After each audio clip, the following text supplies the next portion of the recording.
Hey, how's it going everybody? Welcome back to the channel. In this video, we are going to be taking a look and analyzing some really cool designs that I found on Pinterest. Before we get started, if you like this type of content, please make sure you like this video and you're subscribed to the channel.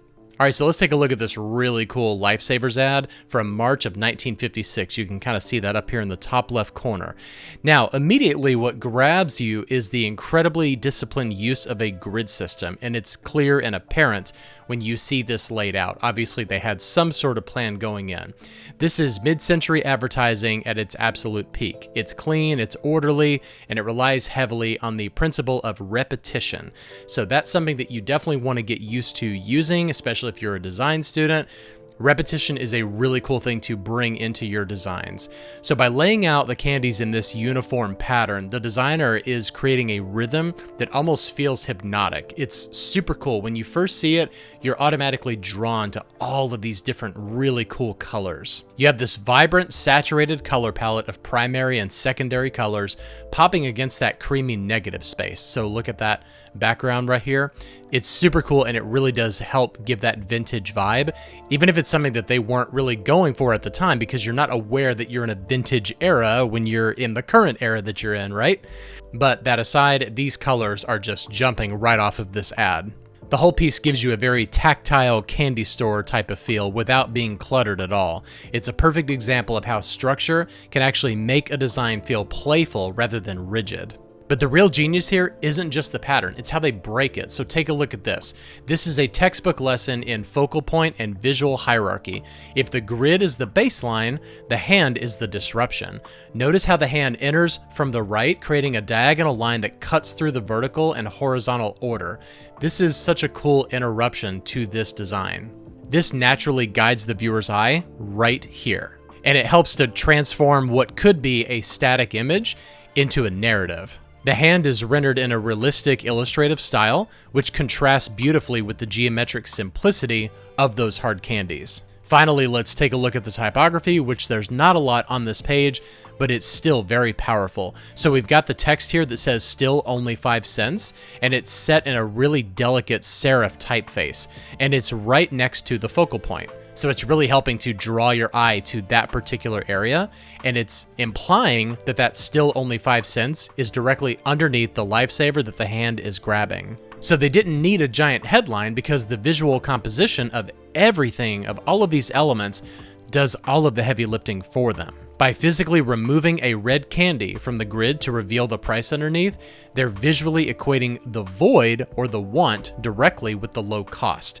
That's absolute genius. This is an elegant, minimal approach to selling that respects the viewer's intelligence, and I really love stuff like that. It's proving that sometimes negative space is the loudest thing on the page. Alright, next up is this really cool poster. I don't typically see things like this in my Pinterest feed, but it immediately caught my eye. Now, our Lifesavers ad was all about grid-based order, but this poster is about simulated luminescence. And I love seeing things like this because it's difficult to achieve in Illustrator or in Photoshop. So what they used to do with things like this is they would do it all by hand. The first thing to note technically is the use of a high contrast substrate, so this background right here. You simply can't achieve this level of vibrancy without that deep black background. This allowed the artist to light objects against a dark background in order to appear to glow and expand visually.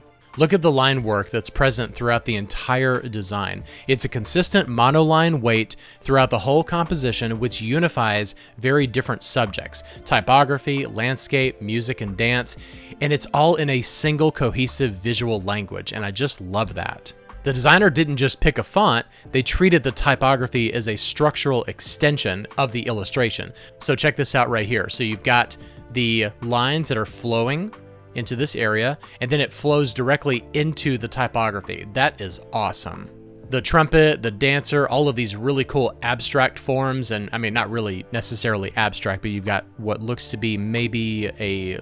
Oh, is that toothpaste? It looks like toothpaste, actually. If it's not toothpaste and I'm completely missing what that is, let me know down in the comments, because that looks like toothpaste to me. But this is all essentially a continuous line drawing that mimics the physical limitations of beauty and actual neon tubing, which I love seeing. That's just me personally. And now let's appreciate the analog execution of the glow. So we're all so used to using Photoshop and Illustrator to do all of our effects for us.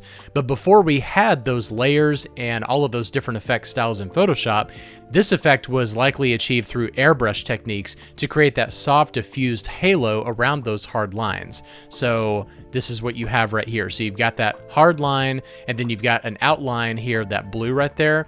And then that glowing effect was actually achieved using airbrush techniques.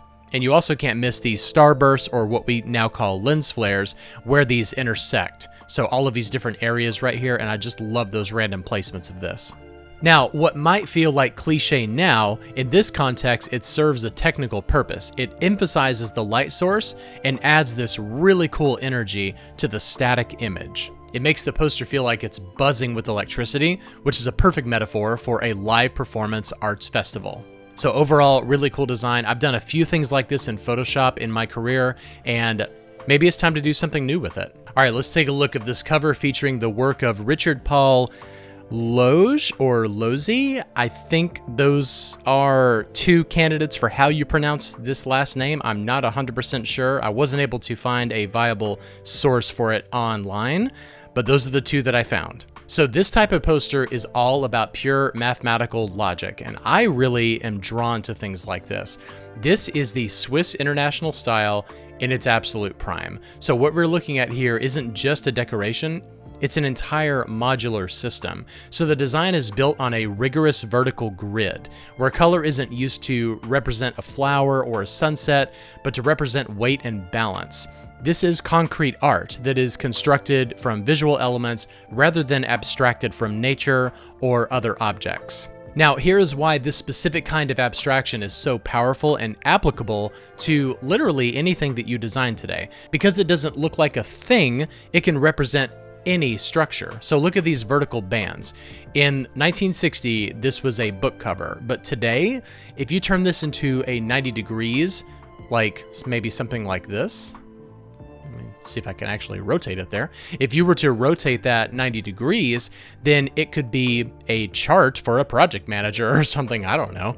If you shrink the blocks down, it's a data visualization of a stock market portfolio. If you keep it as it is, like this, it's the wireframe for a responsive UI sidebar. This is the beauty of non-objective abstraction. When you strip away the story, you are left with just an infrastructure that can really represent anything in a visual sense. The genius here is that the content is the form. So what Richard did here was use asymmetrical balance to keep your eye moving. The heavy blues on the left are counterweighted by the frantic staccato rhythm of the smaller orange and green blocks on the right. It proves that you don't need photos or illustration to communicate a message. If you understand proportion and color theory, you can organize complex information, whether it's a corporate report or a website or a subway map, into something that feels intuitive and beautiful just by arranging rectangles in a space. And that's what's so great about a design like this, and really the Swiss style overall, is that it can visually represent anything you want. Same thing with the Bauhaus movement. Okay, so let's take a look at this really awesome cityscape design using these oranges and pinks and this kind of dark navy color here. This isn't about selling a product or services. This design is doing something entirely different. It's selling a feeling, and that is one of my favorite aspects of graphic design, is when you can kind of take away the typography and you're left with just the artwork that conveys a feeling. There is no logo, no headline, no call to action. Instead, this is pure atmospheric design. This is relying heavily on an analogous color scheme, sticking strictly to those neighbors on the color wheel. So that you've got your fuchsia, deep orange, and warm yellow. This is a very limited color palette, and the designer creates an immediate sense of temperature.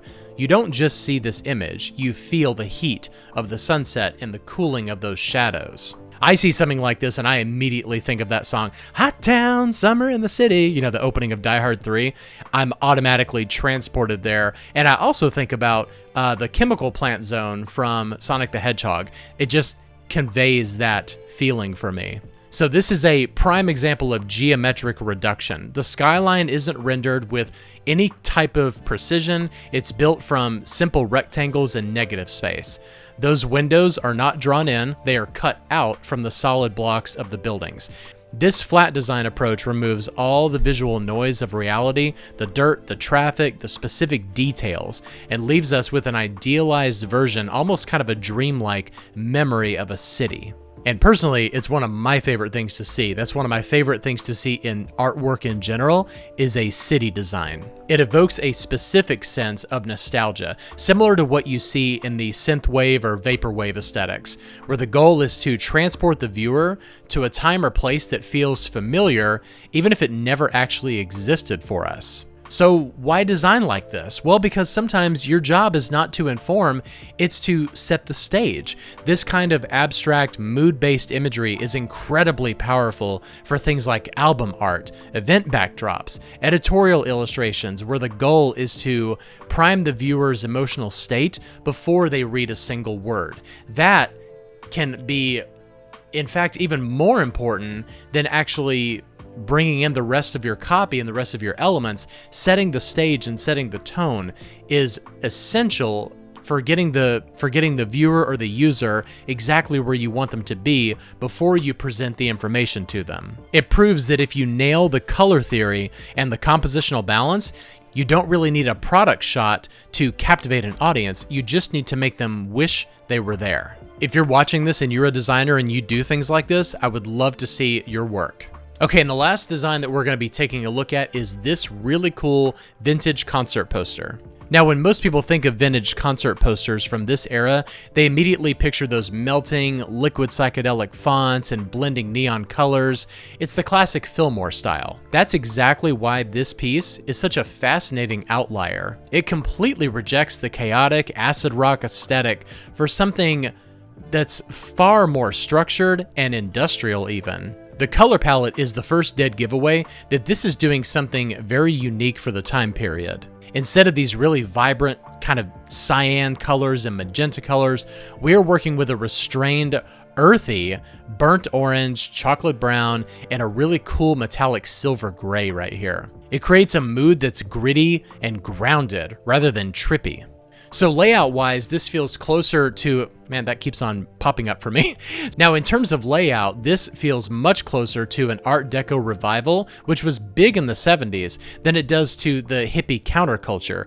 The designer used a rigid modular layout rather than free-flowing illustration. Look at the framing mechanism. This is really fascinating. And then you've got this repeated circle motif that is present throughout the entire design, and for some reason, all of these random elements together just work so well. By placing the band members in high contrast, halftone square boxes, the design achieves a level of symmetry and stability that you almost never see in gig posters of this time. It feels manufactured, but in the best way possible.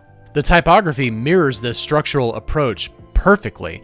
The main headline uses this massive tight-kerned typeface to anchor the center of the page. But where the designer really nailed it is in the hierarchy of all of the type. The designer had to communicate a lot of data, ticket prices, the date, locations, all of these different things, and it had to be organized into a clean and blocky format that almost mimics the design of a ticket stub itself. Especially with these circles that are going on here. It kind of looks like those perforations. It's a brilliant lesson in how to create a rock and roll vibe using visual weight and geometric repetition. And it proves that you don't need swirling text that's almost kind of hard to read in a poster that's, especially from this time period, to look cool. You can do it in just about any concept that you see fit, and it will most likely work as long as you just keep kind of playing with it. Okay, well, here's everything that we took a look at today. I hope that I was able to find some really cool pieces that were nice and varied for you.